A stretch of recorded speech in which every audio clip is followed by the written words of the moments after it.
Want to bet? Yep. Then get into the action at Sports Interaction. Whatever your sport, Sports Interaction has you covered. Bet pregame, in-game, or on one of the many unique prop bets. Head to sportsinteraction.com/SDPN. Thank you. Or in Ontario, download the app now using our QR code at the bottom of the screen. 19 plus, please play responsibly.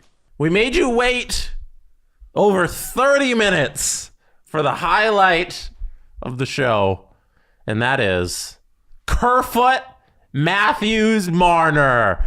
Let's go! Nobody's happy about it. So the line From the rushes, fourth line to the first line, Alexander Kerfoot. From the first line to the fourth line is Michael Bunting. Here are the Leafs line rushes today at practice, and this just got out, so my reaction is authentic. So Tavares is listed as an extra, and O'Reilly is absent. I don't read into that at all. No. Tavares got his shit rocked. O'Reilly probably got his finger broken. I guess we'll learn more about that later. Your lines are Kerfoot, Matthews, Marner. Go directly to jail. Yarncroke, Lafferty, Nylander. That's fine. Lafferty's a placeholder. That's fine. Aston Reese, Kampf, Achari, Bunting, Holmberg, Steves. Michael Bunting is playing beneath Zach Aston Reese. I get making a point. And listen, he hasn't been good enough. Yeah. His game really got away from him. Then it was trending in the right direction, and it's gotten away from him again. Mm-hmm. Kerfoot. I'd sooner give it to Yarncroke. I'd sooner give it to Aston Reese, because with Yarncroke and Aston Reese, we at least haven't seen it fail. We've tried this many times before. We've tried this. Kerfoot was never the answer at first line left wing. So let's go back. Are you worried at all after what you saw? No. And seeing the line rushes for today, Kerfoot up on the first line. I would like it. Seeing Kerfoot in that line rush does make me want to retract something. So the debate that we're having in Leafs Nation is a hypothetical scenario. Let's say the Leafs lose in the first round again. And just like last year, it's a 7-game series. And just like last year, it's really tight. And just like last year, you lose by 1 goal. Does Kyle Dubas deserve to be extended? Decisions like this make me lean towards no. Decisions like this make me lean towards you're too pig-headed to get out of your own way. Kerfoot. You left your team in a position where Alexander Kerfoot was the choice up front. Find another job. I'm sorry. Yeah, but I gave you this, I gave you that, I gave you that. You gave me a team with Alexander Kerfoot on your first line. Get out of here. Get out of here. That's not good enough.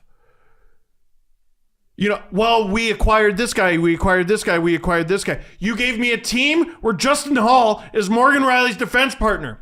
Get out of here. Find another job. You got to do better than that. Everyone can see it. And there are numbers that look favorably on Hall. There's a lot of numbers that don't. He's not this guy who's unanimous amongst the analytics community. The analytics community is not a hive mind. I've seen Cam Sharon, who did work with the Leafs for 8 years, talk about how good Justin Hall is, and he's got the numbers to back it up. And then there's Rachel Dory, who's all over our Discord these days, talking about how Justin Hall just ain't it. Yeah. Ain't it? And it's funny because actually since the deadline, he's churned out some pretty good performances. But on paper, Kerfoot on your top line and Hall with Riley, they're both unacceptable. Yeah, even Morgan Riley lately. I know it's the conversation's Horrible. not really about him, but horrible. The fourth goal and him just trying to forecheck and losing a simple battle along the boards, which leads directly to a goal. He hasn't been good ugly. enough. He hasn't been good enough. No, it's been very ugly play from Morgan Riley. And the Dubas conversation's interesting because I don't think they should leave it up to whether the playoff results. I think there's enough of his resume here that he deserves an extension. Yes. At least a couple, like a 1+1 or something simple to where he can come back. And I think it's a little unfortunate if it was left up to, hey, you win a first round, you get a contract. I think that's a little tough on him. But the team's one player short if Kerfoot goes into the playoffs as your number one left winger. Matthew Nyes. So you're going to have the rookie play where?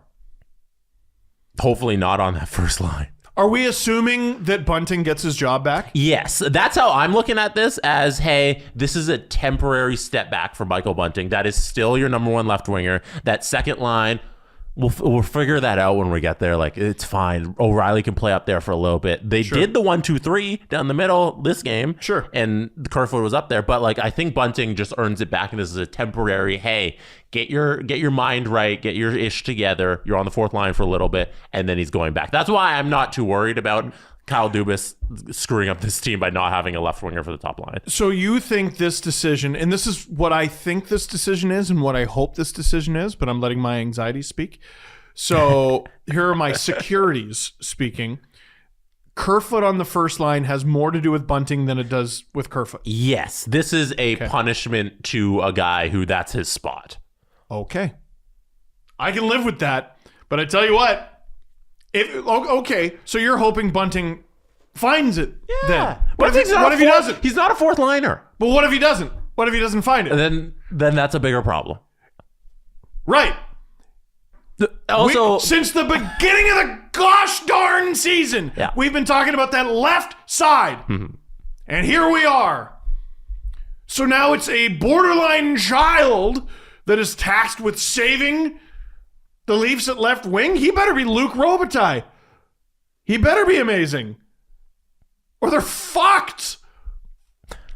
I don't think either that the way Bunting is playing now couldn't suffice for the playoffs. Like, I don't think Bunting, I wouldn't have demoted. If I'm Keefe, I wouldn't do that. I don't think the way Bunting has been playing lately is like so egregious that he needed to be moved out to the fourth line. Well, I was pretty shocked by the decision. You know what, though? His first season as a Leaf, he was given a role in the top six. I don't remember where. I don't remember who he played with exactly. But he was given a role in the top six. He got demoted to the fourth line.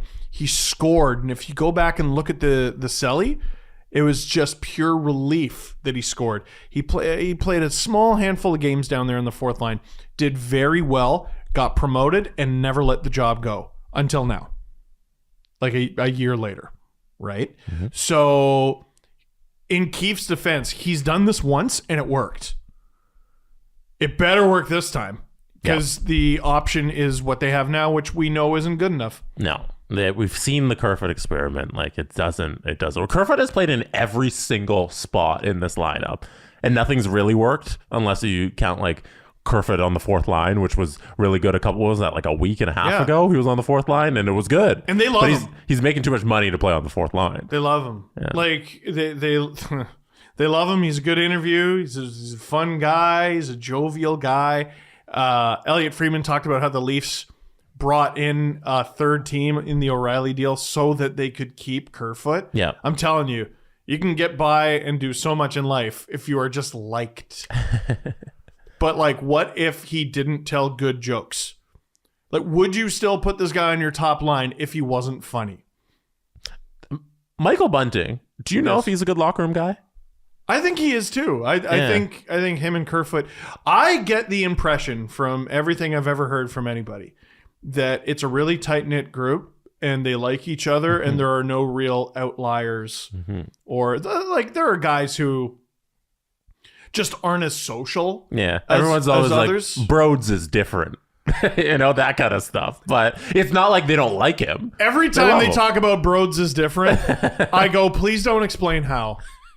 Right. I like him too much for you to explain how. Yeah.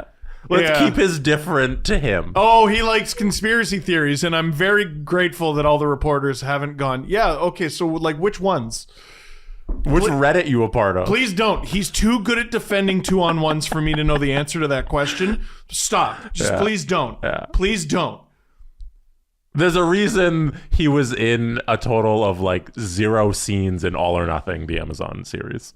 Yeah, because I don't know. He's too good at defending 2-on-1s. He's too good at stick checking for me to know the answer to that question. Yeah. No, but I get the impression it's a really tight-knit group. That's all we've ever heard is that everyone in that locker room likes each other. Part of me wonders, would they be better if they disliked each other a little bit? Do we think the Lightning get along all the time? Nathan McKinnon and Jared Bednar screaming at each other, McKinnon falling off the bench. You don't need to all like each other to succeed. We've all worked on group projects and stuff at work with people that aren't our favorite. And, but you have to succeed because you all get the same mark. It affects you. You might not be rooting for the other guy, but I'm sure. What are you pulling up on the screen? What's this now? It's Steve. Oh, sorry. Keep going. I'm doing my thing. Sorry. I'm preparing about where we're going. For example, Jesse and I make a good show. We hate All each right, other. since you already distracted, Viscerally. we can get to it because it's about what we're talking about. We can talk about the Lightning now. I think they're both. To answer your question, I think they're both guys who keep it loose in different ways.